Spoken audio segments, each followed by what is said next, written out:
Hi, it's EasyOrElse. Just wanted to finish off this summer camping season with some random thoughts about hammocks. Although summer is over and along with it technically the camping season, I want to encourage you to find a way to use your gear throughout the year. If you have a patio porch, or even in a garage, or indoors, use some eye bolts to hang your hammock diagonally across between studs. This just allows the opportunity to tweak and adjust and test things before you take it out in the middle of nowhere. Did you know you can easily adjust a hammock's length?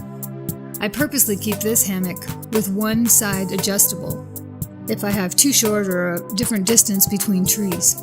All you need is some paracord and a stick for a toggle. I create a lark's head knot, and you could use a zip tie for those with a heavier weight load if you don't trust it, but for me I can just use the lark's head around the toggle and it holds it just fine. I clip it to a carabiner and you're good to go. I've had all summer to test this out, try different scenarios, and for those of us that use a sleeping quilt instead of a sleeping bag, I've found that I have a hard time keeping my feet down on my pad without my feet coming out. This was a way of solving that problem for those of you that are just camping and have a camping pad. It's an inexpensive way to solve the sweatiness on your back from touching a foam pad and also to keep your feet warm. So let me show you what I did. Whatever form of sleep pad you have, just make it fit that.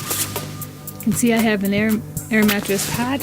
I took two of the $2.50 60 by 100 blankets from Walmart and I sewed them together. I then took that long end and just folded it over to give me a 12-inch flap on the back so that my pad stays inside. No matter how much I move around, it stays in there. I just sewed right here and that last fold together to hold it on, which also, once I put my feet in there, it stays in even with my sleeping quilt. I found that during the summers, and we live in the mountains, this light of a blanket was enough. With the sleeping pad underneath for the insulation, I stayed plenty warm enough with just this kind of a blanket. Then what I did on the other end, because I had a piece of fabric left over, I just made a hood out of it.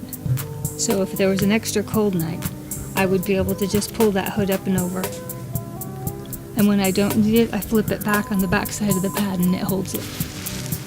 So I hope that gives you some ideas to solve the problems that I had, and it's inexpensive, quick, a little bit of sewing, and you solve two problems in one.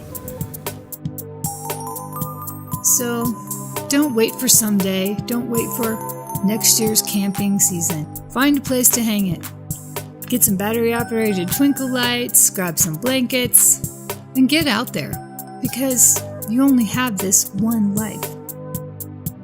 If you like this video, hit thumbs up and subscribe.